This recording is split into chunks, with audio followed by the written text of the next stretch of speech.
ran through a woman. That's not supposed to happen. You've had some weird stuff happen with girls, but this is a whole nother level. Like, I know you've never touched a woman, but it's not because it's impossible. It's because they don't go near you.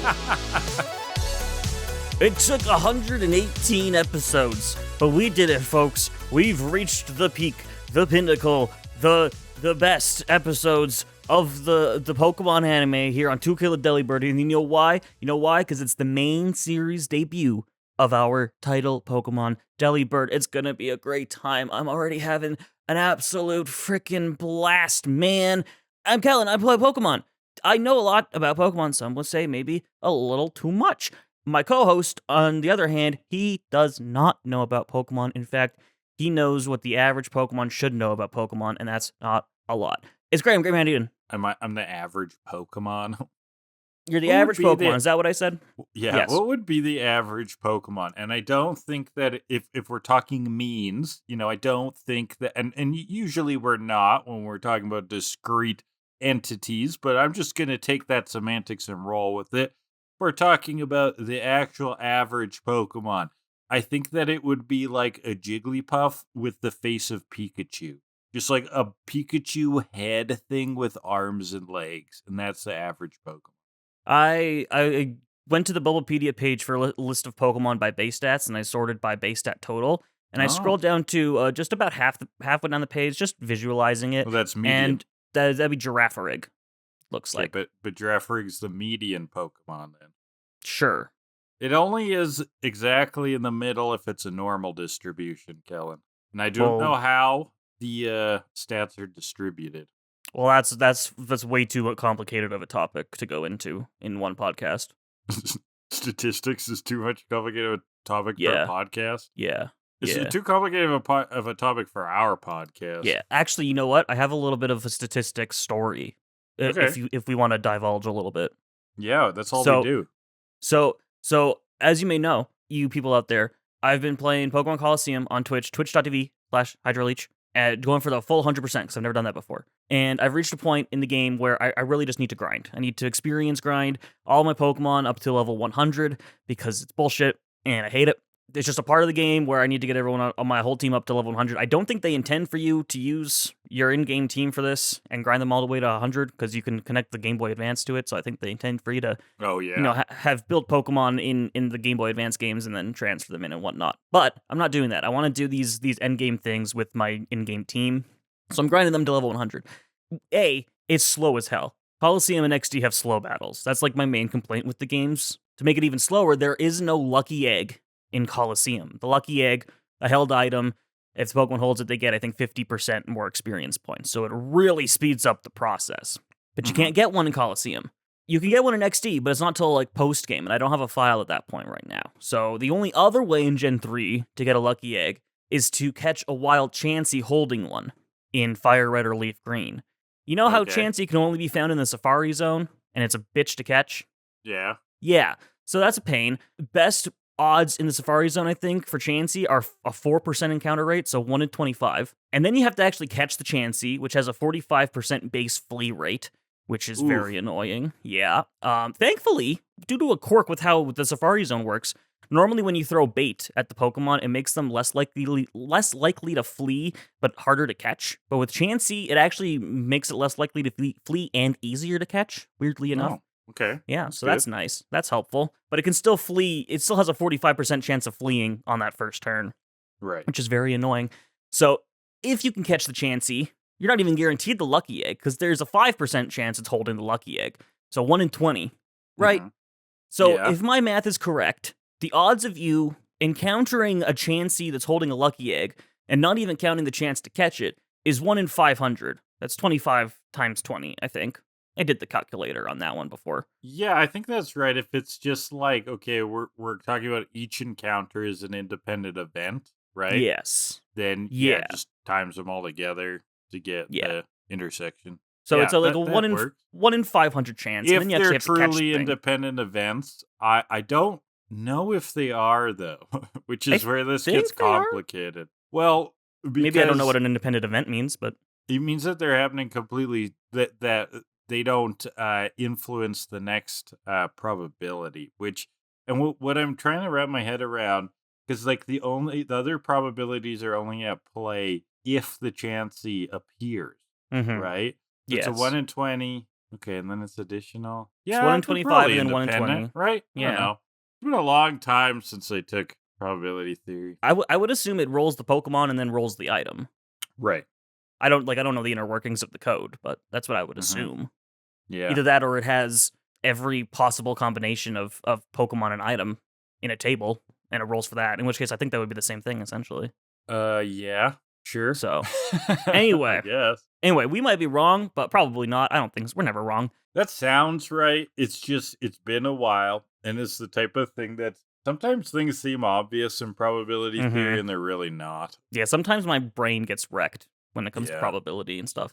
Anyway, so it's a 1 in 500 chance to even find that Chansey, and then you have to catch it, and then see if it's even holding the item. I'm about like 10 to 15 minutes into this hunt, looking for a Chansey, 1 in 500 chance. You know what I find after about 15 minutes?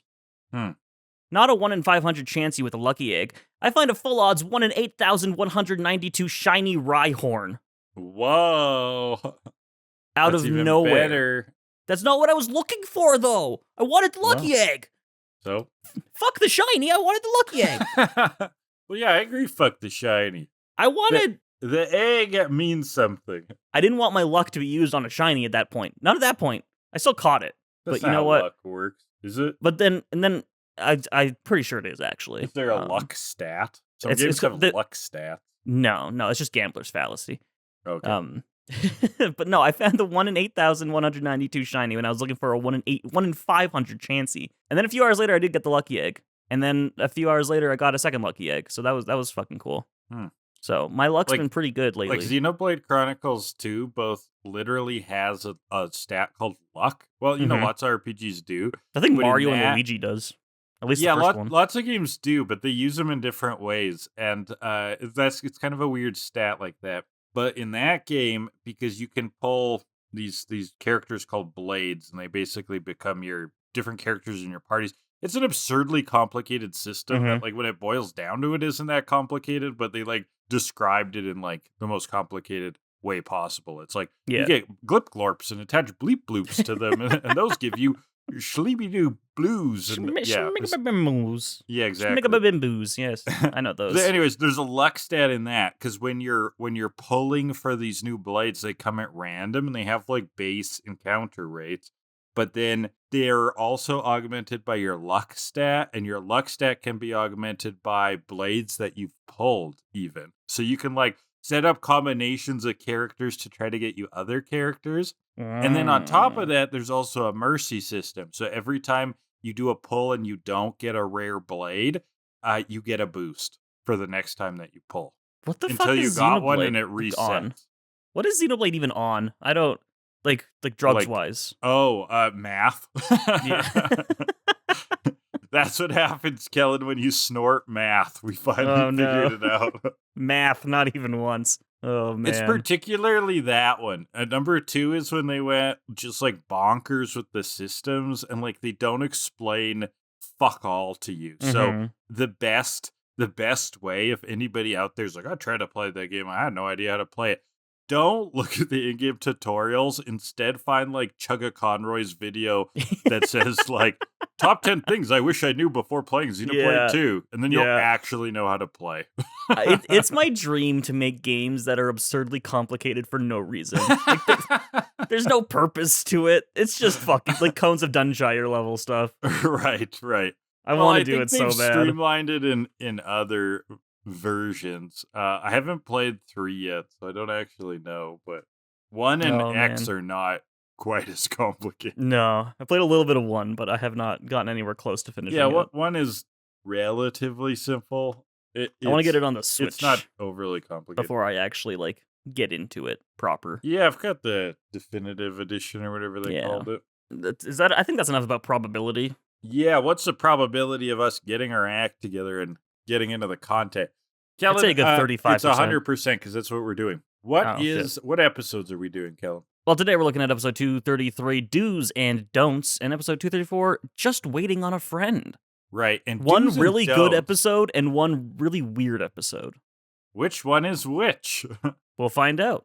I actually don't know what you meant by that, which Is is in that order. interesting. Do's and don'ts is, I thought, fucking great. Okay. And just waiting on a friend, I thought was weird. I actually like them both for different reasons, I guess. Yeah, they're both good episodes. Yeah. First one I thought was a banger.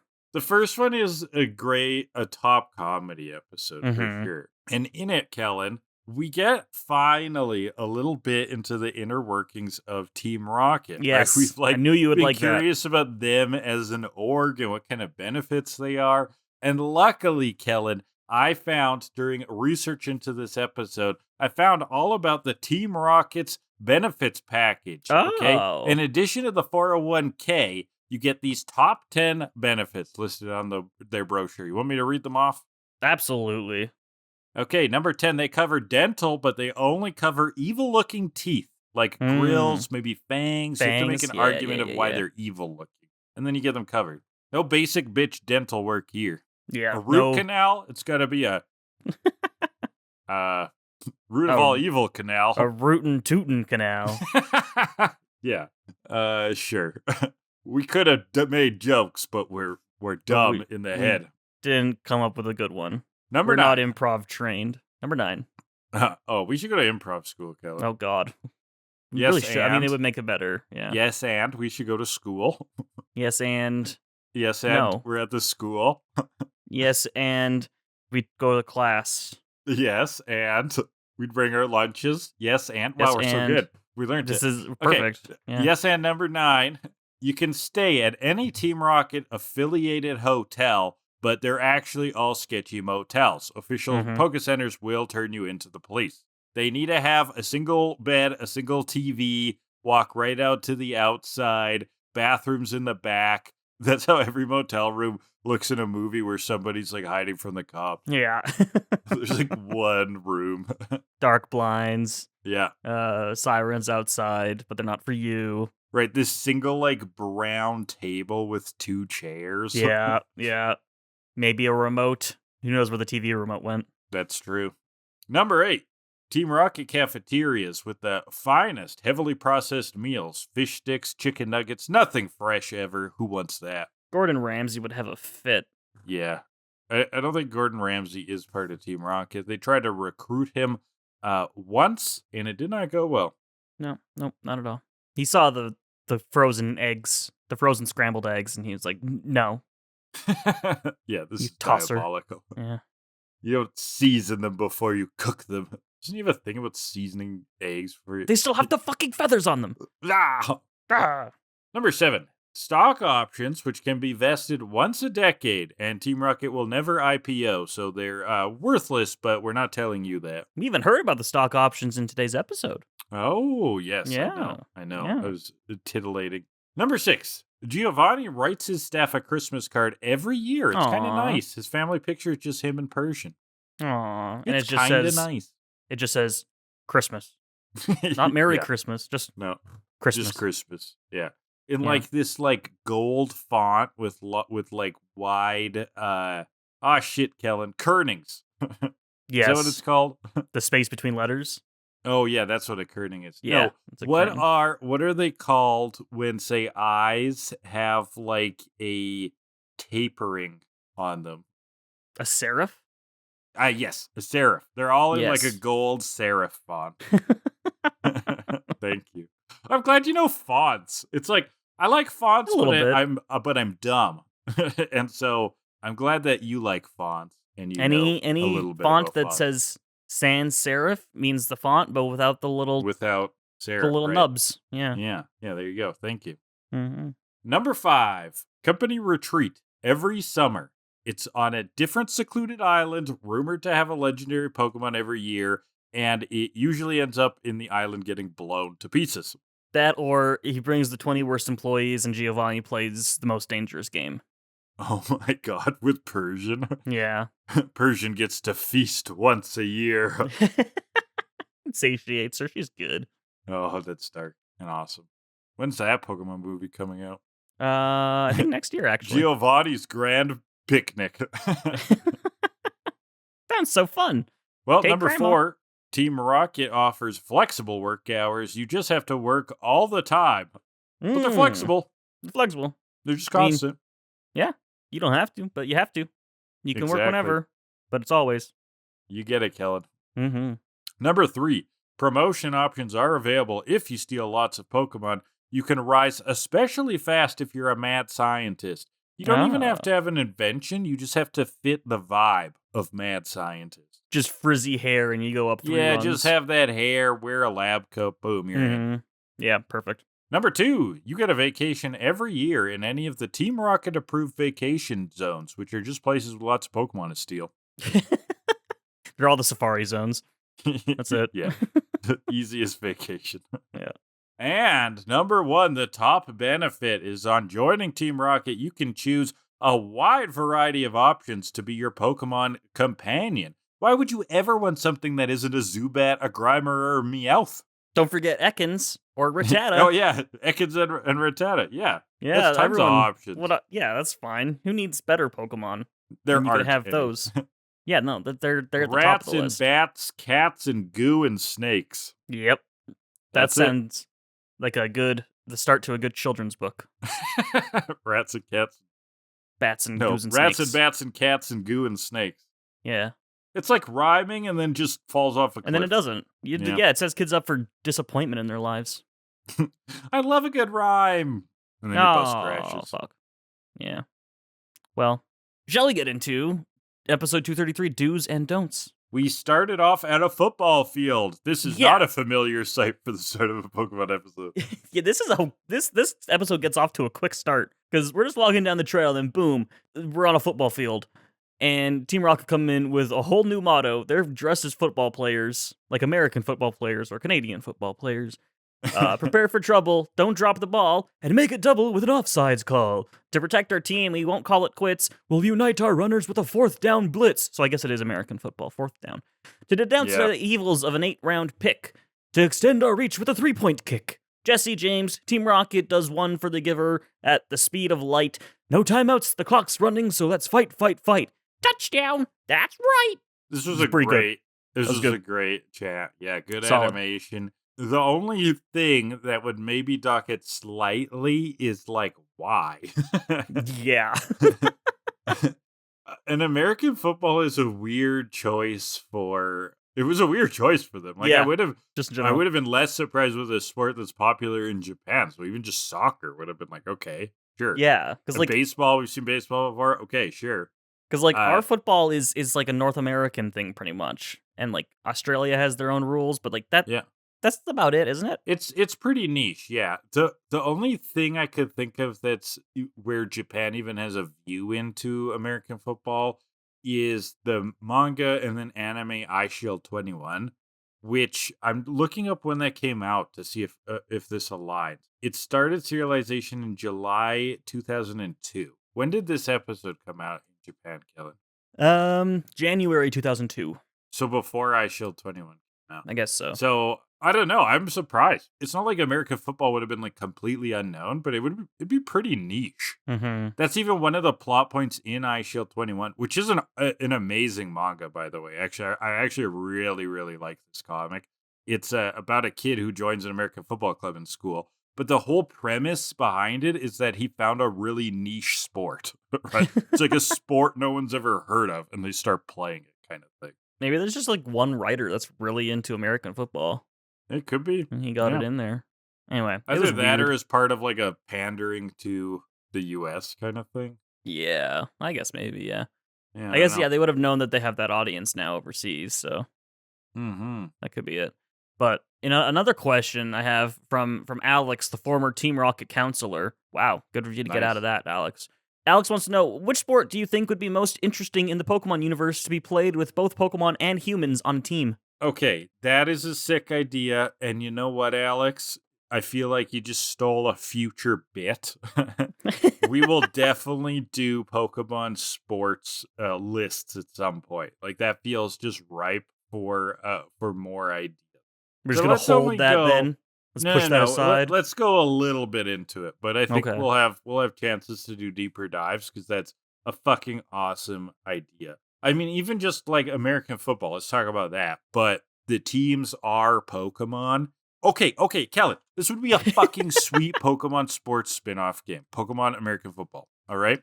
Or Pokemon Soccer might work too, but you pick your teams and they're based on the types. So Yeah. like you pick like the grass team and your like linebackers are like Venusaurs, and then maybe like Victor Bell is your quarterback, or he like shoots it out of its mouth, and then your catchers are like, I don't know, some of the Vine Whip, and your runners are like Bayleaf or something. Like that could be really cool. It's just like a whole team with their different positions.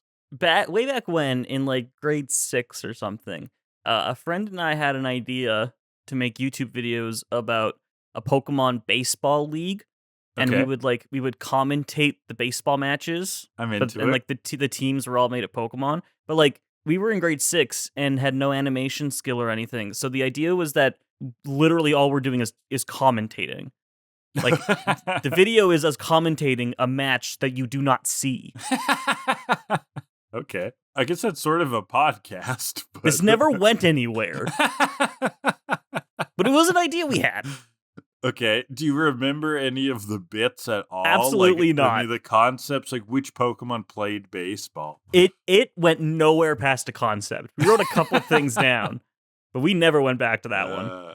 That's so funny. Yeah. Oh. I mean, I could see like Bulbasaur holding a bat would be really cute in the vines again. I guess I'm just fixating around the grass Pokemon playing sports. Yeah, give me a Pokemon baseball because they game. touch grass. The touch grass Pokemon. Am I right? Give me a Mario Sluggers, but for Pokemon. Yeah, we named a few different sports, and like honestly, just pick one and make a polo on a Ponyta. It could work. Ponyta polo. Ponyta polo. Yeah. Yeah.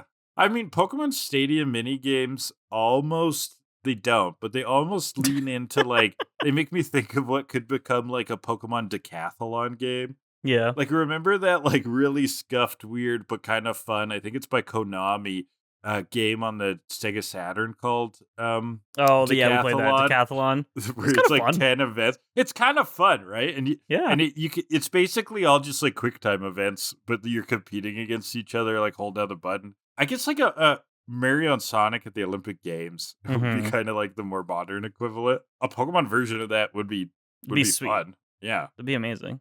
I mean, we do have the Pokathlon in Heart Gold Soul Silver, so I mean that sort of shows it a little bit. It's like track and field events. Yeah, and they're little mini games, kind of with the stylus, right? What about soccer? But the ball is a Voltorb and it can explode at any moment. That's fucking awesome. Yeah, I like that. I mean, I like taking soccer and adding in powers too. Like that's pretty fun. Like where you get like random power ups. I mean, I guess that is Mario. Super Strikers. Yeah, that's what I just described. Yeah. Well, all right. Okay, I think we can save the rest of that for a future bit. Yeah, I think. Thank you for the idea, Alex. We will definitely revisit that topic because it's a great one. Mm-hmm.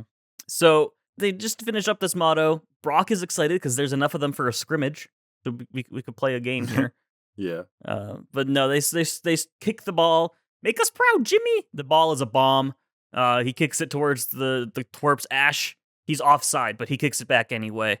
And they kind of kick it back and forth until Pikachu Thunderbolt's distracting them. The bomb blows up. They go blasting off again. Yes, and that's the whole football bit. Yes. Very crazy beginning, interesting cold very open. Fun. Yeah. That actually sets the tone for the episode. The whole thing, is going to be like a wacky one. Yeah. So as they blast off, they've got parachutes this time. Yeah, they're going to make thought this ahead. painless. Maybe they always have. It's working until Wobbuffet comes out, tangles up Jesse's. They run into the other two, and all three of them crash. Mm-hmm. James realizes, you know what, guys, we kind of suck. We've never won against those guys. Yeah, we lose anyways. It's not Wobbuffet's fault. It's time for a meeting. Why do we keep losing to those losers? And no one says anything. So like, okay, let's take a vote. They basically hold a retro here. They're like, let's go over what worked, what did it, what are we going to change? All they do, though, is take a vote on who is to blame. There's 3 votes for Meowth, 3 votes for James, 3 votes for Jesse, and 3 votes for Wobbuffet. It's basically just rotating. Everybody votes for everybody else. The animation during this bit's really fun, too, like where everything ices over, right, when they're not talking. Yeah, there's a lot of great bits. Chill. It's a lot of good little Saturday morning cartoon flair. Mm-hmm. And then James proposes, let's do rock, paper, scissors. And then the rest of them are like, well, that doesn't make any sense. What are you talking about? Well, now what? But James has a thought. The twerps are 3 people. We're only 2. It's like, what about me? It's just like, you're not a people. And this was another great piece of animation because Meowth's like, I'm not a person.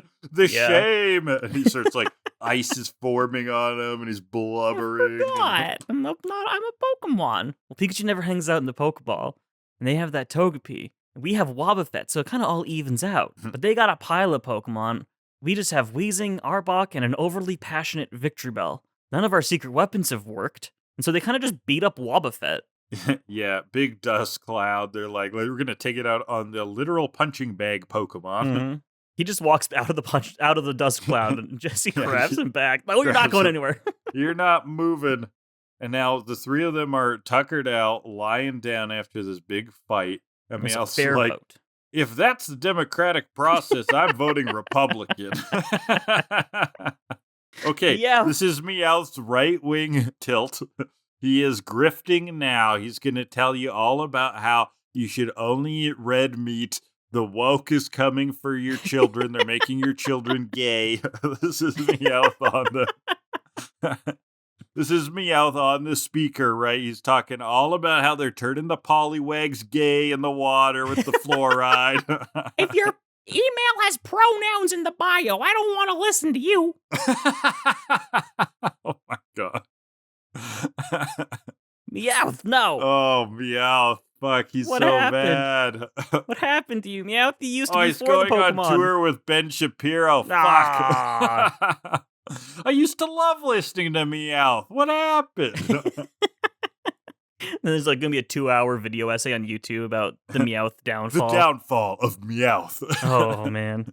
His career looked so promising. Well, now that Meowth's voting Republican, voting for what was it at this point? W? Yeah. 2002, yeah. W was around this point, yeah. He was the swing vote, really. He was the one vote in Florida that really changed everything. It was Meowth. We could have had Al Gore. He could have saved the whales. Damn you, Meowth. Jesse thinks that we should call HQ, ask for some new Pokemon. They're like, we owe a lot. We've taken a lot of money. They have even taken Meowth's 9 lives. It's bad. Yeah. So they're just walking along. James has a blister, as if things couldn't get worse. Ooh, blisters do suck when you're walking a lot. Mm-hmm. But they see something in a cage. Ooh. What is this? Yeah, it's a Delibird. There's a speaker on top that tells us all about it. It's Delibird! This is great. We finally see our beautiful little boy. Oh, in the main series. We've seen him in a short, but this is the main series debut of Delibird, and it's beautiful. I love this Delibird. He's so fun. Oh, yeah, and also, like, the shorts Delibird just feels different, because that one was, like, Santa's little minion kind of thing. This is, like, mischievous, wild Delibird, and he's awesome. Yeah, he's just dick swinging out there for everyone to see, you know. Yeah, he's got a regular size dick. It's not like Noctowl, but it's fine.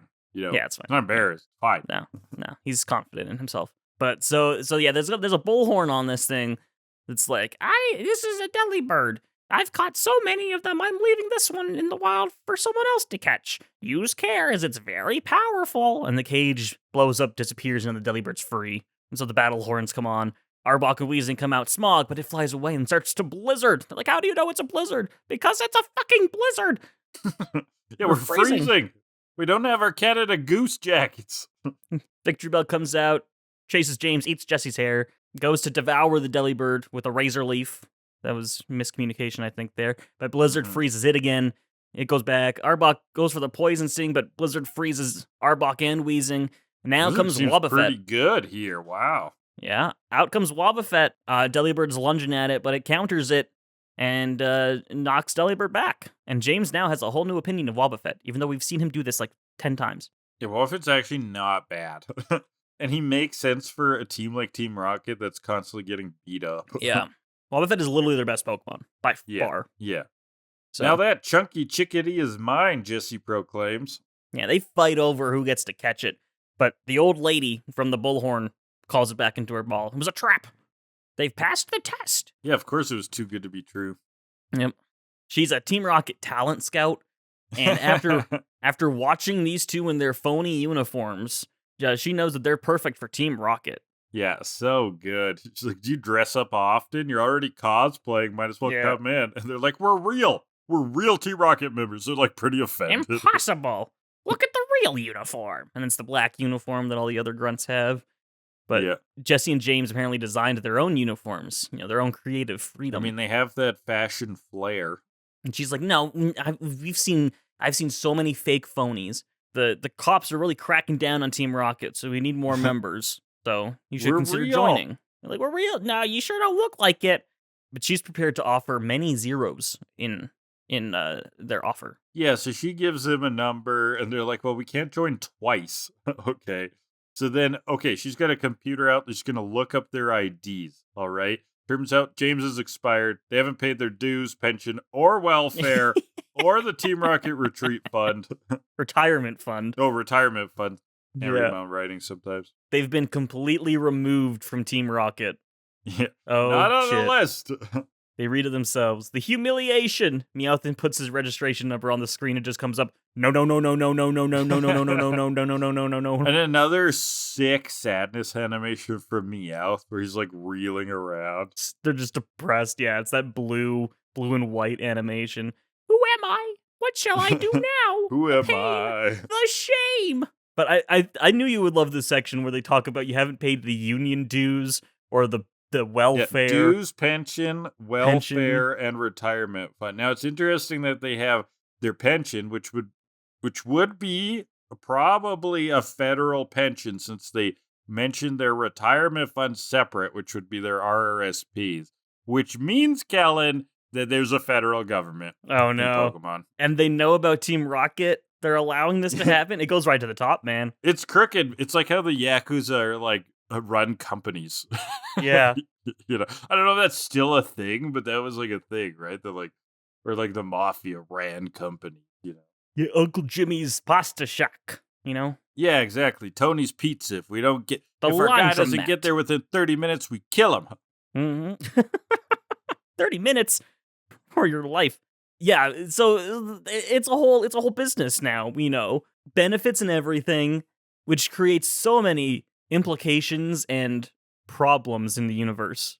I feel That they're run like a company, or which yeah, a company that has that the federal government knows about. What is that? What is that? That's called corruption, Kellan. Oh man, It goes straight to the top. I don't know what's going around in Kanto. I don't know what's going around in Johto. We've never heard anything about the government, and I want to find out more. I thought corrupt governments were only a real life thing. No, they're even in your childhood fantasies. No. I mean, but this is also like we're Damn just you. so curious with the funding structures of, say, Poke Centers too, right? And like, how does that work? Are they, Well, that's just gotta be grant socialized programs? healthcare. That's got to be socialized. The kids don't seem to be paying stuff. Socialism? Yeah, it's not gonna have that. So the government is doing some good things and some bad things. It's not a very straightforward world. Good and bad? You're telling me there's nuance to it? What? There is nuance. No way. Anyway, Team Rocket, our Team Rocket, they're just gonna go underground, start their own no good beatnik gang. They're on like a We get a motorcycle. sweet shot of them as like Japanese bikers, like that like rockabilly motif with the large what's the hair? Mohawk?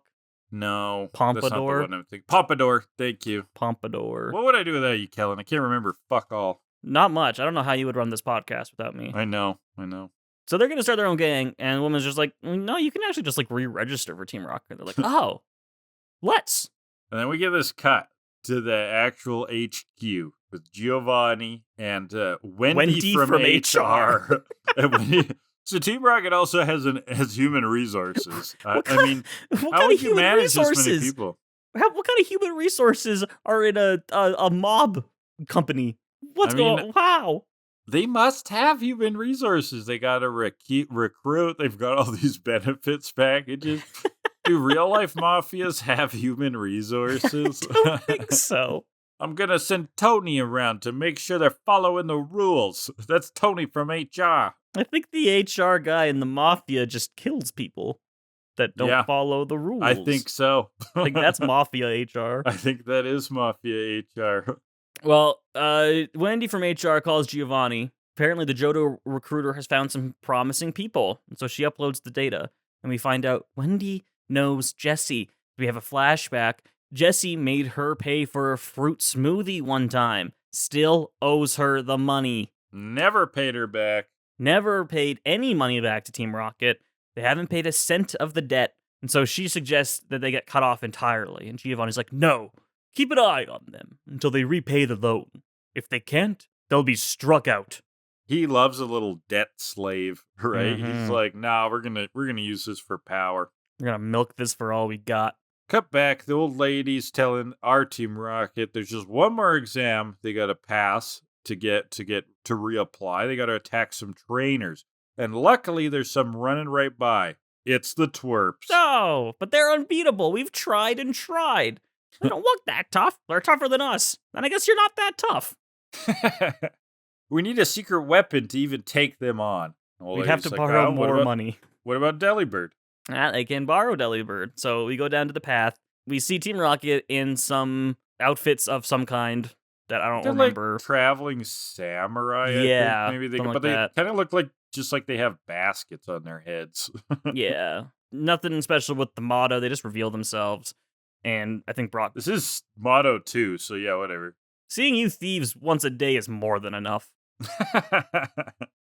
Right.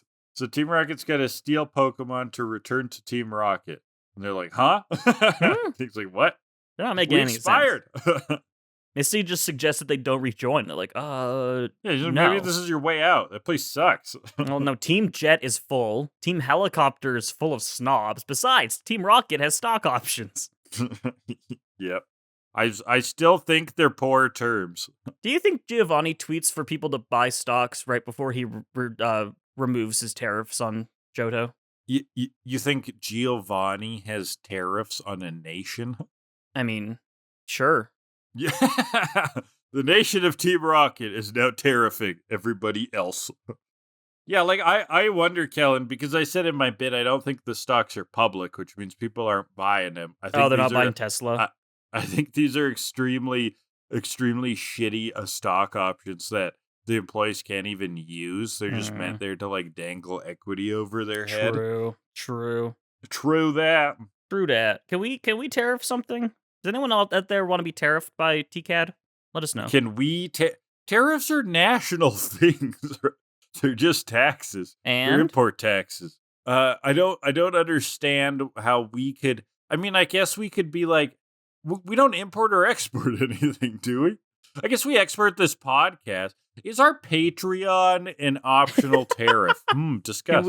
Can we impose sanctions on another podcast or something? Like, yeah, we're gonna sanction. I don't want to call out a podcast. We're gonna sanction Joe Rogan. We got beef with Joe Rogan. We're coming for you, Joe. We're on your heels. Joe.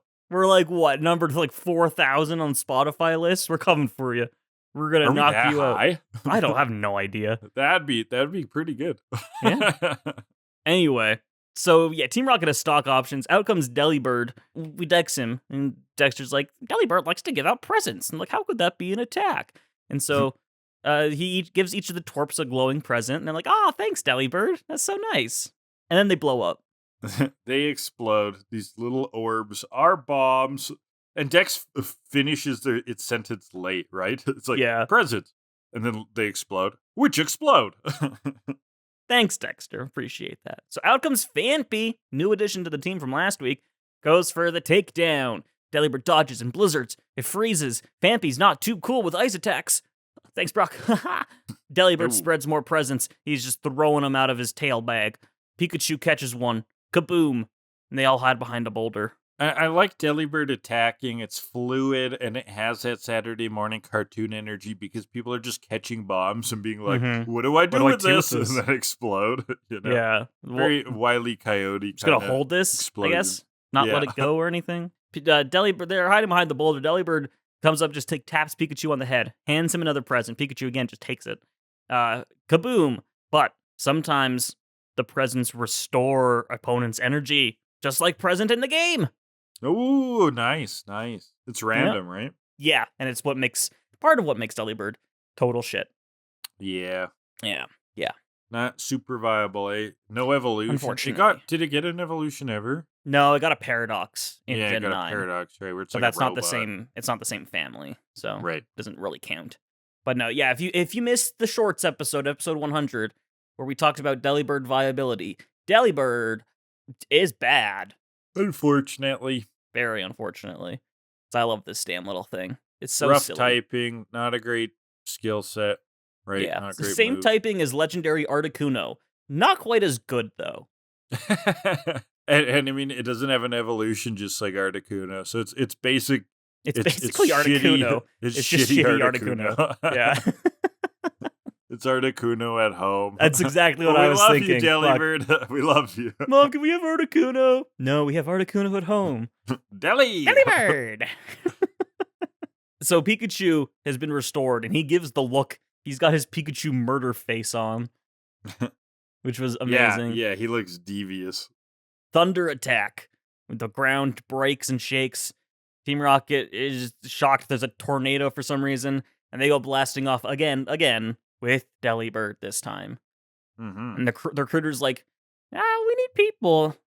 We need to make compromises, even though they lost. So we'll take them. We'll take them. They pass, whatever. Back at HQ, Giovanni's like, work them hard until they've paid back the loan. No, just work them hard. So that mean he's gonna hold that debt over them till they're dead. Exactly. Wendy. So's Wendy. I'll never forget that smoothie. Still enraged about the smoothie. So on the ground, everything is great with Team Rocket, even a new Pokemon to boot. But nope, there's the lady.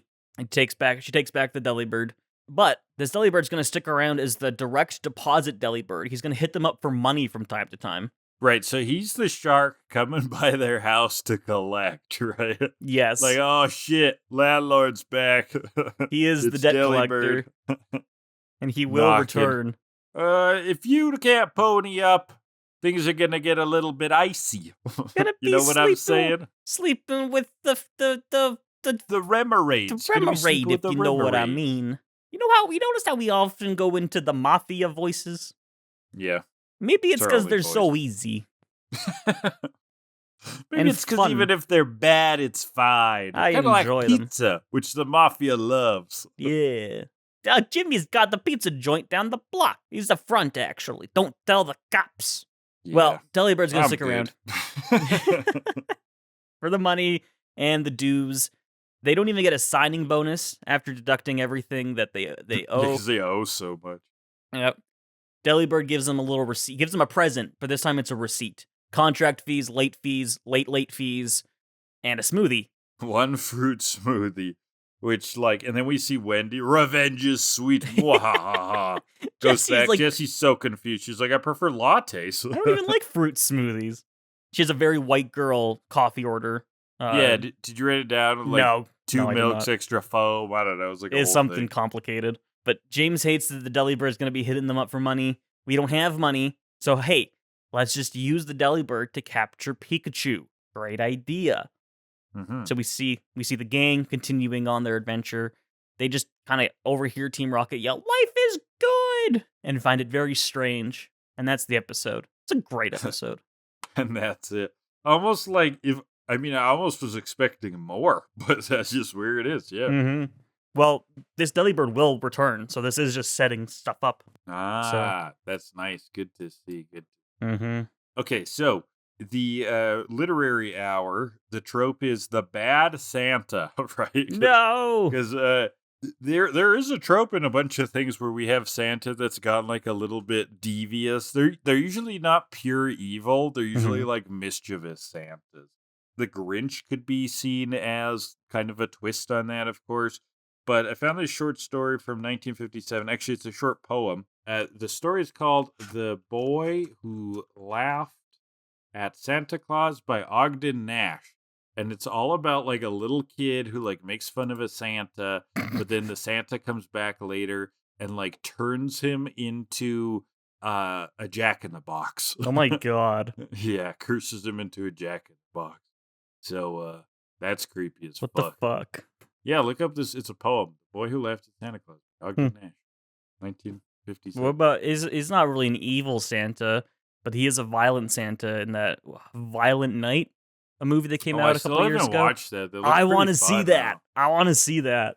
Yeah, He's it like, looked like kind of like a horror comedy, which I tend to like. yeah, he like goes on a That's what hunt for I people that really- kidnapped a girl on the nice list, goes to Yeah, kill them. as It just looks Santa. very fun. Yeah, I want to see Violent that. Night's such a good name. Great name. Oh my god, I feel like that's a movie. You think of the name, you're like, oh shit, we got to make a movie about We gotta that. make a movie about this. And it's also the kind of thing that, like, okay, for that kind of movie to succeed, it does not need to be good. No, It just needs to be like violent. Yeah. It just needs to be gory and creative with the gore. Like, Yeah. I want to see candy canes going through guys' eyes Yeah, and stuff yeah. like that. jingle bells being shoved up their asses. Right. It's like the scene in Machete where he like pulls out the guy's intestines and swings out of the hospital window using the intestines, and you're like, art is real. Ugh. Art is real, Kellan. I've seen it. I've seen art, and I'm better for it. Yeah. Oh man, yeah. That's put that one on the list. We got to watch that one at some point. Okay. I mean, Do I'd a like to see Violent that Night too, so- recap. Violent Night recap, only on the Patreon. That's so Oh, rad. there you go. Okay, Kellan, let's get to the four-pour, Let's shall do we? it. This is the four-pour, the plastic ping-pong picture of objective rankings. We can't rate episodes on our own. We are stunted at birth for objective guidance, so we have created this monument to the gods of ranking, where we pull categories at random from this picture, and we will rank the episodes just based on those categories. We're going to pull two. Kellan, what do we got first? First category will be. Oh, it's our pay it forward rotations per episode. Okay, so what kind of things rotate? Do Delibird's presents spin? I don't think so. They're Balls? just like glowing Just orbs. glowing orbs, right? I really wanted this episode to score high. Me But too. what the fuck, This bro? is such a good episode. Let me see if I can. I'll scan through and I see if I see anything. This is also our longest living pay it forward at It's this been point. general enough it's lasted. Oh, what about the football when it's kicked at the Ooh, beginning? that's a good one. Let me take a look Does it here. spin? I'm taking a look. Ooh, no, it's going straight. Oh, no, really? It doesn't spin? I don't think so. I'm still Oh watching. my god. They kick it back and forth, and it's totally straight Holy perfect fuck, arc. this is terrible. every time. Okay, anything when they crash into each other in the parachutes? Or what about when they're fighting in the dust cloud? I think they spin a little bit in the parachute Okay, in a circle slightly. slightly. So it's not good. This is terrible, though. This is not good at all. Is that it? Um, I'm really not seeing anything else. Yeah, I'm not seeing anything in the dust cloud. Oh god, this is dark. The blizzard, yeah, it's not rotating or anything. Well, I have a score in mind. Oh god. I'm still looking quick. Oh no, wait. Just Fampy. No, Fampy doesn't even roll out. Oh my Fampy just god. runs. Yeah, no, this is not good. Okay, I got a score. Yeah, I got nothing. Give me it. 0.5. That's exactly what I was thinking. Yeah. There is like a rotation, so it's not out, but it's not good. But it's as close as you can. It's barely got Yep. a heartbeat. But it remains, and the second category will be the repetition. Oh, okay. Within the episode overall, doesn't matter, right? Yes. Now, one thing I did notice while I was watching, Delibird's Blizzard animation, I believe, gets reused quite a bit. Okay, yeah. I'm with Like the you same there. animation. What about the bombing animation? As well Is as there anything that. reused I'm there? Okay. pretty sure that's reused at one point. I mean, the Team Rocket Chance and a lot of their animations are new, though. Yeah. So that would count against. They're literally reapplying to Team Rocket, so that's a repetition. Hey, there you go. Pikachu saves the day. So there's a few things, like I would give reusing animations a few points. Yeah, that's definitely in there because it's like a Um, within episode reuse. Yeah. But this is actually quite an original episode. Like, Yeah. it's very Team Rocket focused. We barely get the gang. Yeah. We get a lot of information about Team Rocket. So it's not very repetitive just in terms of Pokemon tropes. So I'm basically going off those animations being reused. So I'm going to go 4.4. Yeah, I'm with you. Flat 4. Not 4. That's 4.2. Oh, God. It's a 2.35 brutal- overall. Brutal score. You bitch 4-pour. We like Delibird. 2.35. That is, I think, second worst episode of Master Quest so far. Oh my god. Why does Yeah. math hate our poor beloved Delibird? Because math hates us all. There you go. All right, well, maybe the second episode today will be better because it's just waiting on a friend. So we're hiking through the mountains when a fog sets in very quickly. Ash, he doesn't want to stop. He suddenly disappears. Turns out he fell down a cliff. A little cliff. A little slope. Yeah. Brock's like, careful where you walk! He falls down too. And then the crux of the episode walks in. It's a woman in a kimono, followed by a Ninetales. She's holding a lantern. Yes, the lighting device, not the Pokemon. Yes. Yes. Is it spelled the exact same? Lantern? No, it's with a U, the Pokemon. But it sounds the same. Sounds the same. It's a homonym. Yeah. Lantern. And there's some really cute music in this portion. I noted. I like this track that was going on here. Little Brock, eerie, of course, right? But fun. Yeah. Brock, of course, flirts.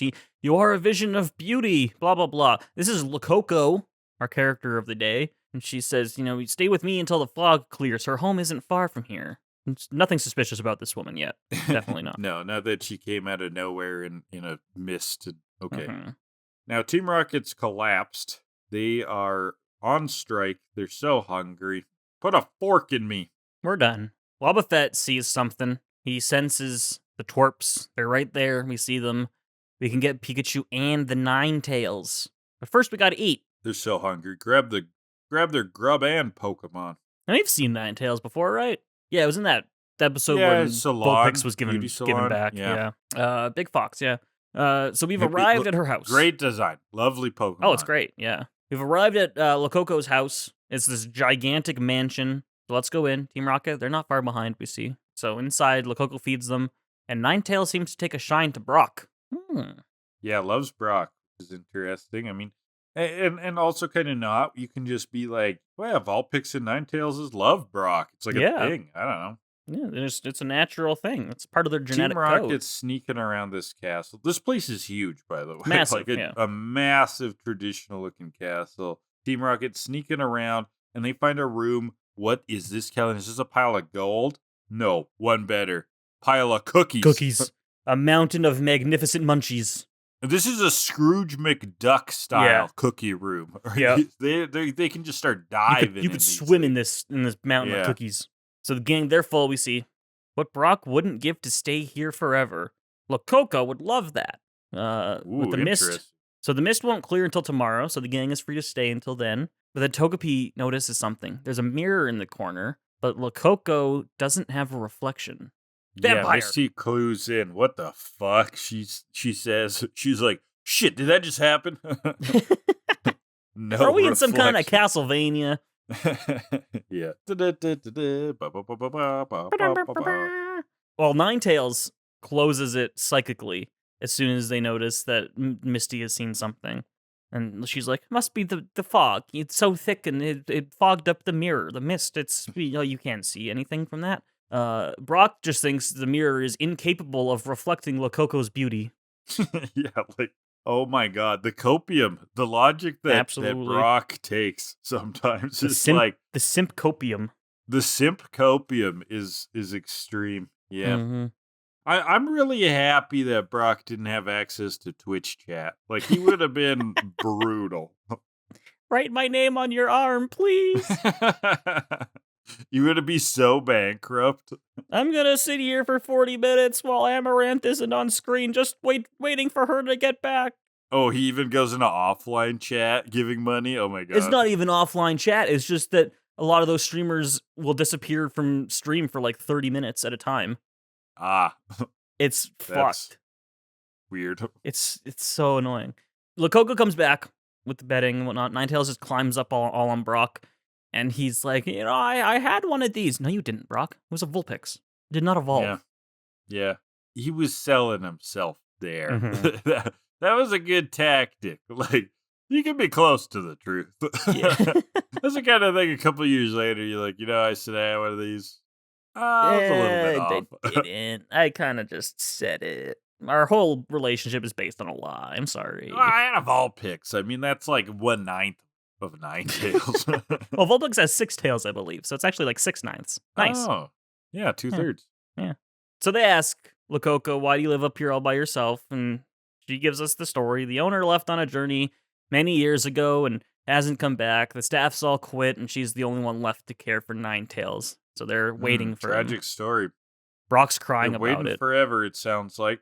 Brock didn't want Misty to ask, so now that he's crying, he just looks at her and goes, "Are you satisfied?" It was really good. Yeah. Why would you expose me to such sorrow? Oh, how could you? Living here alone sucks, she says. Maybe Brock would consider staying here.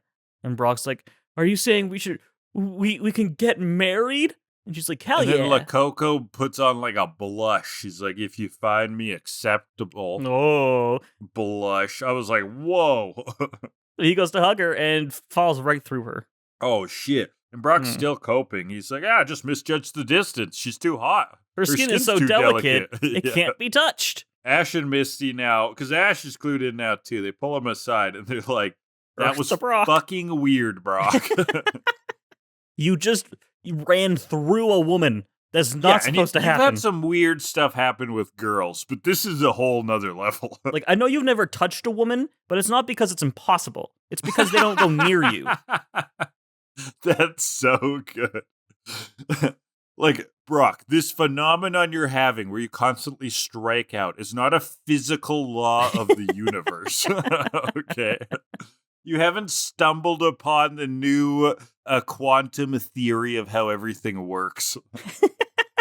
Women are like Jupiter. You can't land on them. You go right through it. You go right through the planet. You go right through women, you know? Oh, the old gas giant. Try calling Lococo that. You'll be sleeping on the couch, Brock. Oh, gas giant, you mean my ex-wife? I love using "you mean my ex-wife" in You mean my ex-wife is really funny. It's such a good one. Yeah. Such boomer humor. When used ironically, boomer humor is the funniest thing. Reinvented. Like that old. I'm pretty sure it was a satire comic satirizing boomer comics, but it's like the dad and the teenage son are sitting on a couch, and the son's like, "Yo, pops, you should get a Wi-Fi box." And the dad goes, "I already have a Wi-Fi. A Wi-Fi hate." Oh. That's so bad. It's so good. That's kind of like Squeaks on Twitch. I don't know if anyone knows of him. He's a pretty funny speedrunning streamer. But he has this ongoing bit about how he has a wife and kids, but everyone's pretty sure it's fake. And that's awesome. And he just like references them off screen. And there's like a clip going around where he was playing Bop It, and he like beats Bop It. He gets to like 100 or whatever. Bop It. And then he looks to the right and goes, "Oh, what's that, honey? No, I can't have sex right now. I'm playing Bop It. No, I can't have sex." And then he goes back and keeps playing. It's so funny. Oh, that's good. I just love wife bad humor when used ironically. It needs to be ironic, because it's like the whole premise is so insane. Why do you marry someone if you don't like them? Come on. There's the institution of marriage. The old ball and chain. The old ball and chain. Yeah, and then that used to be like a legitimate joke, right? Yeah. You go and watch like some of these old sitcoms, and it's just like complaining about their wives. And then it's sort of subverted and Married with Children because like they kind of actually suck. But yeah, I'm with you. Then it's subverted in the way you wouldn't expect in the Addams Family when Gomez and Morticia are all over each other. Like they are the ideal marriage. Gomez and even Morticia. though superficially they seem like weirdos, yeah, but they actually have a healthy relationship. Like yeah, that's, for sure. The Addams Family is the opposite of everybody else. And the opposite of everyone else is that they love their spouse. I know, isn't that interesting? It's great. What a commentary. Famous sitcom families, so fun. Put that on the Patreon, everybody. What?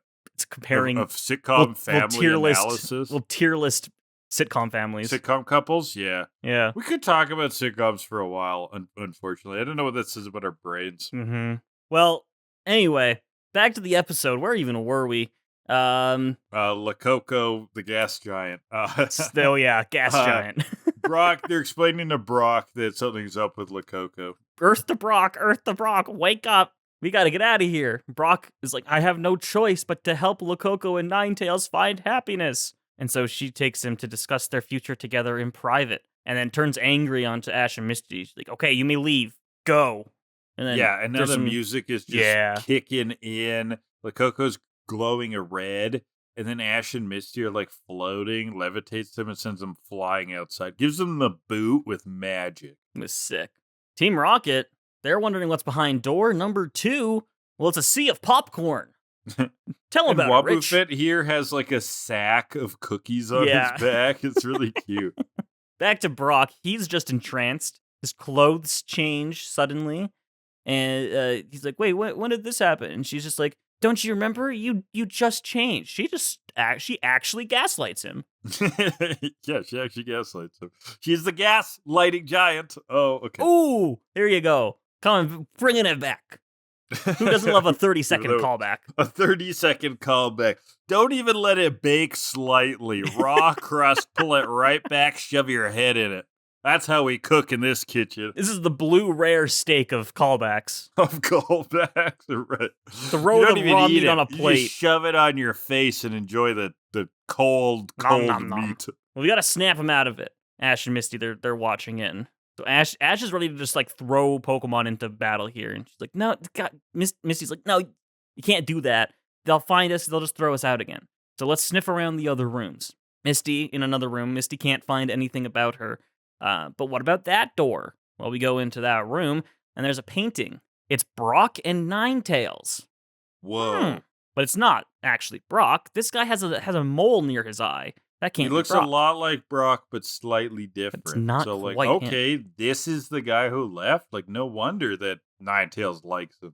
That must be the owner. Pikachu finds something, an old Pokeball, and a diary about Ninetales.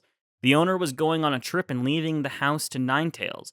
And the thing that freaks Misty out is that the owner left. This was written 200 years ago. 200 years ago. And Misty's scared. But what's funny here is, like, okay, they keep doing this thing in this episode where, like, someone will shiver and be like, 200 years ago. That means. Yeah. And then they won't say he's dead. Yeah. It's really funny. That means he's unalived. It had that kind of energy. You're like, are we not allowed to talk about death? They did it on fucking Sesame Street. You can't do it on Pokemon? Yeah, come on. I mean, you're saying he's dead without saying it, so I don't get what the difference is. Yeah. Well, Misty's scared, but Ash's like, don't worry, Totodile can take out Ninetales, no problem. So outside... Don't worry, I'll use Totodile. Okay, great, Ash. Outside, Totodile water guns, they've snuck up on them, but Ninetales dodges and goes right through Lococo. Whoa, that's freaky. Oh, Flamethrower, dodged, water gun hits hard. Suddenly, Lococo disappears, and the house kind of dilapidates. The popcorn becomes it's not leaves. as it looks. This was an illusion. It is looking like a 200-year-old castle now. Mm-hmm. Ninetales is enraged. Flamethrowers, they're running. She keeps flamethrowing, and they end up at the painting. Did you mention Team Rocket? They're holding leaves? Yeah, the popcorn has become leaves. Yeah. They end up at the painting, and Brock's like, hey, this handsome guy looks like me. That's not who you think it is, Brock. That person was gone 200 years ago. That means. Yes. Oh my god. Ninetales corners them. Ash is sort of explaining. Ninetales respawns Lococo. The mansion's an illusion. Flamethrower, water gun. Ninetales levitates Totodile. And Pikachu goes for a Thunderbolt, but gets levitated as well. With another flamethrower, Brock takes the Pokeball, tries to recall her, and the background goes black. And we see him as the owner, and she eventually does go back into the ball. This was a nice moment, though. I liked in the animation. Yeah, really, really touching. There is kind of a bond here, and it gets through with him. And Lococo's talking. We hear Lococo's voice. I've waited 200 years for the owner to return. And I don't remember who says it, but they say that she's an illusion created by Ninetales, and Brock finally gets it. By Ninetales. Yeah. Oh my god, Brock. Brock's like, bring Ninetales back in to hear this. Yeah. This is Ninetales talking, okay. But I got a question from a jelly-filled donut pretending to be a rice ball who wants to know, do you ever start to feel bad for Brock? Like, I get he's a simp for the comedy, but do you think he'll ever be due for a win? No. Do I feel that's a complicated question. No. Moving on. The thing is, okay, so the episode with, what was her name? Tamako or something like that? Tamaku. where she was like simping over him and it Mhm. totally freaked him out. That was like, he doesn't even want it. Like, he No. doesn't know He what likes the the fuck chase. is going on. Yeah, yeah. He got wired this way somehow and he needs to snap out of it. So, in terms of his like, his lady chasing, no, I don't feel bad for him because he's not even, he doesn't even want it. Like, I don't even know what he wants. Mhm. You know what I mean? He's not even actually interested in pursuing. Yeah. No, I'll echo that. I mean, that's his whole character, essentially. And he is Yeah. comic relief. If he was a real person, if this was a real person, He'd be I locked might. up. Yeah. Yeah. Well, Yeah, yeah, but if it's a as a real person, teenager, I'd be yeah, it's like, like, could you pull this guy away from walking down this path, yeah. right? Yeah. Like, could you snap him out of it? Because there's obviously a good person in there, right? He cares Mhm. about Pokemon. He's smart. He's compassionate. He's reliable. He's your best buddy, but he's also a fucking pervert. Yeah. Yeah. If yeah, in the real world equivalent of like this is a what is Brock 15, it would be like I hope he can get some help to work past some of these issues because Yeah, I can see exactly. some good in there and I can see that if he were to have that opportunity that he would be a good partner if he worked on himself, but in his current state he would not be and I would hope that he is able to figure that out and work on himself. Well said. Well said. Yes. Give this man a haircut and some therapy. I had a friend back in the day who was like, Yeah. all I need is a haircut and Haircut some and some therapy. therapy. I always liked saying that. Well, Ninetales comes back out. Gotta hear this. Though I thought that Ninetales created Lococo as an illusion, so it's illusion, so Ninetales is telling the story. Why does Ninetales need to hear the story? I This is all know. very It's like, whatever. confusing. Yeah. But as the master left, he asked the staff to take care of the home. He was supposed to come back after a month, but he didn't return. 10 years passed and he didn't come back. The staff disappeared and left, and Ninetales was eventually left all alone. After 30 years, the mansion started to fall apart. But she waited, hoping someday he would return. Her memories were all she had. After 100 years, though, she knew he was not of this earth anymore. Oh, And that's so the closest they that's the get to closest they saying got. dead. Not of this earth. So she decided to leave, but she felt bound. She couldn't leave. Brock says, that's the Pokeball. You couldn't leave the Pokeball. So, 150 years passed. She gained mysterious powers. Brock's like, yeah, I read somewhere that energy in Ninetales can last 1,000 years. Hmm. I don't know where you pulled that one out of, Brock, but sure. She foolishly thought things could be like before when she saw Brock and how much he looked like the master. Can you forgive me? Blah, blah, blah. And then it gets netted. Of Yeah, course. Team Rocket with the net in the third period, of course. And they go into their chant right away. Prepare for trouble after what we've been eating, and make it double with this special greeting. Yeah, Twerps interrupt it, though. And they go back to it, finish the motto. We're hungry but not delirious. Yeah. No way we're giving up a 200-year-old Ninetales. Battle theme comes on. It has the power to make you think you're eating cookies, but you're eating leaves. Arbok and Victory Bell come out. Bayleaf goes, Razor Leafs the net. Arbok poison stings, but Ninetales sends it all right back with its psychic powers. And so James cool. literally throws Victory Bell into battle because it was still eating him. Yeah, chucks him out of the balloon. Ninetales tackles Brock away. Saves Brock, and the Pokeball shatters in that moment. Ninetales and Pikachu then team up with Flamethrower and Thunderbolt. The balloon blows up. They go blasting off again. Wish we didn't blast off on an empty stomach. No! And the next day, the ball is broken. Ninetales is free to go anywhere. It's what the master would want. She heads off, and Lococo appears once again to thank them before disappearing. And so the team's like, let's go. Mountain Trail, a mist-filled night. One of the many adventures on the road to Mahogany. And that's the episode. So this is You're going to bring up that Futurama episode, aren't you? Oh. No, that which everyone one talks is about. that? The one where the dog was waiting for Fry forever. Oh.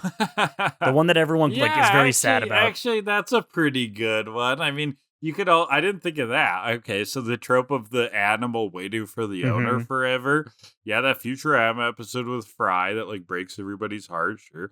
Or Hachi, the old movie and story about and it was based on a real story about the dog that waited at the train station in Japan every day for his Oh, owner. And then yeah. one day the owner died, but the dog kept waiting there, waited all winter and stuff like Oh, that. that's so Yeah, sad. it is sad. That's a good one, Kellan. Yeah, I didn't think of that. No, I was actually going to bring up the idea of the Asian fox spirit, as they call it, Mm, the Japanese the kitsune. kitsune, yeah. This idea of like a multi-tailed fox who can lead people through the mountains, through the mists. It has like a lot of moral grayness with them usually. So there's examples of this trope in Chinese mythology and Korean mythology and Japanese mythology. So let's just pick one.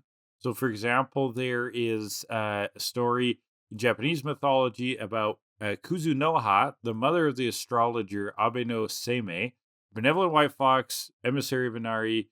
According to legend, a noble named Abe no Yasuna was traveling to a Shinoda shrine when he came across a hunter who had trapped a white fox. Okay. Yasuna fights off the hunter, frees the fox, wounded in the process. A beautiful woman, a young woman named Kuzunoa, appears, helps him to his home, and they eventually get married. Eventually, Kuzunoa is revealed to be the fox that Yasuna saved, but due to Oh, her shit. true nature having been revealed, she must now return to the forest.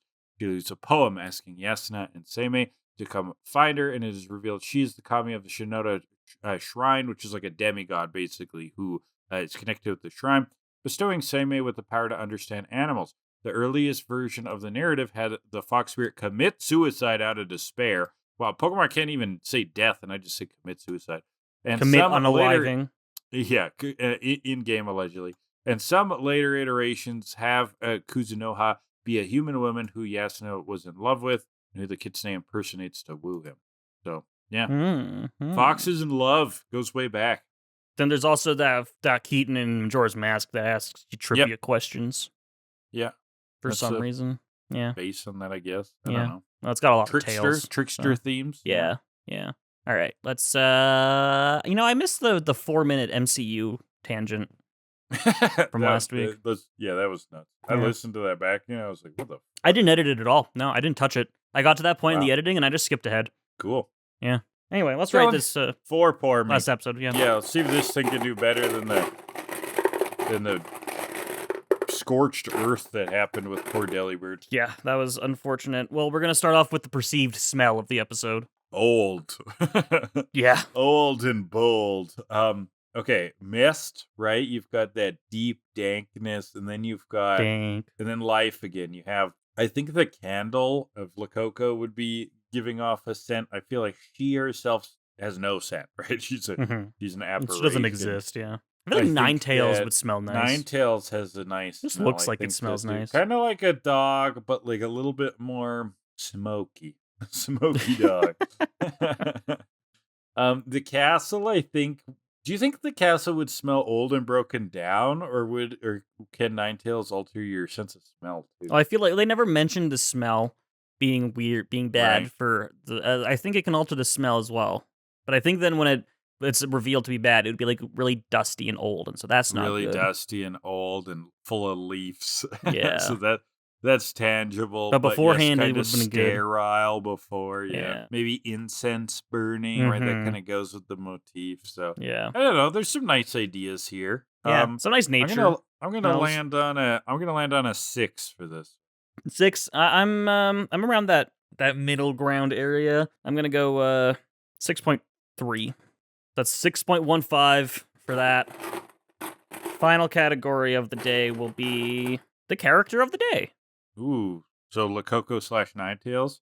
Yeah. I mean, I like this trope. It was curious. It was unique. And It yeah, was a little interesting. bit creepy, but it had Supernatural. some. I don't love the name Lakoko actually. That'd be the only thing. Like that could have fit the theme a little bit stronger. Maybe something with some significance. But yeah, I like this. Now, is this a character I would see return again? The Ninetales. I mean, that'd be cool. Actually, if Ninetales returned without Lakoko, so they're so intertwined. I'm gonna go with 7.5. 1.5. Yeah, she's a good character. I like her design as well. She's got a very nice design. But yeah, it's all very interesting with her being a ghost or not really a ghost, but an apparition. And that kind of lead into learning that and ghost-like. Brock's and Brock learning that and everything. It's very interesting, I think. I'm in that 7.5 range. I'm just going to go 7. Okay. So it's 7.25 for that overall, 6.7. Much better than our first episode of today, unfortunately. But you know what might be even better? Next week's episodes, because that's it for this week. We did it. Woohoo! We did it again. And what are we reviewing next week, Kellan? Next week, 2 more episodes. It's going to be 235, A Tyrogue Full of Trouble, or in Japanese, Bulky and the Karate King Nobuhiko! Exclamation. Ooh. And then episode 236, Zatu the Future, or in Japanese, Natio's Big Prediction! Exclamation. Cool. A couple of new Pokemon in both of those. I don't think we've seen Tyrogue or Zatu yet. I don't believe. That's fun. No. I find the Japanese titles are so much better for, like, the big announcer voice. Bulky and the Karate King Nobuhiko! Yeah, I mean, the English ones are supposed to be like little tongue Jokes. twisters or little jokes. Yeah. Like Zatu the Future? Come on. The Japanese ones are like proclaiming to the world a fact. Lugia's explosive birth. Oh. Nothing beats that. I'm like, oh yeah. What was the really long one? Wasn't there like a really, really long one? Where's Kakurion? Huge chaos created by the invisible Pokemon. Or the Nurse Joy who hates water Pokemon. Kasui's anger. Those are great. Those are so good. Yeah, when they just go on forever. Or you can speak with Pokemon. The words and feelings of Pokemon. That's a good one. That's such a long one. That's great. Anyway, that's it for this week. That's what we're going to do next week. So join us for that.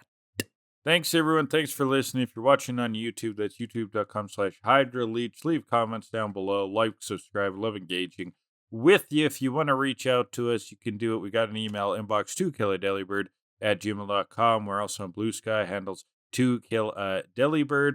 You can also find us anywhere fine podcasts are downloaded, Spotify, etc. You want to send questions in for the upcoming episode, in the description you'll find a link to a Google form. Enter in your questions there. We'll read them while we're recording the next episode. Intro and outro music is 80 Synthwave by Alexia Action. Kellan does a TikTok, tiktok.com/HydraLeeches, where there's some fun shorts. Twitch.tv/HydraLeech, as he plugged earlier, is where you can join in for live streams, which have been happening somewhat frequently lately. And then there's a link to a Patreon also. It's just a tip jar, but if you want to support the channel, that's one way to do so. Kellan, anything else? What did we learn today? Ghosts ain't shit. I take that back, Ghosts. I respect you and fear you. Don't do when the anything ghosts take over, you're going to be the first on their list. No. I learned that it's not a good idea to call women gas giants, I would say. True. That's, if you take one lesson from this episode, everybody out there, it's that. I mean, don't call anybody a gas giant. That's probably it's just, a little fucked up. The words gas and giant are probably just leave them out. God, that should have been my Twitch name. Gas giant? That's sick. That would have been fucking great. That's fire. Yeah, gas giant. C'est la vie. Future life. Yeah. Well, is that all? I think that's all we learned. With a future wife, am I right? Am I doing it? I hardly know her, yeah. Is that boomer humor?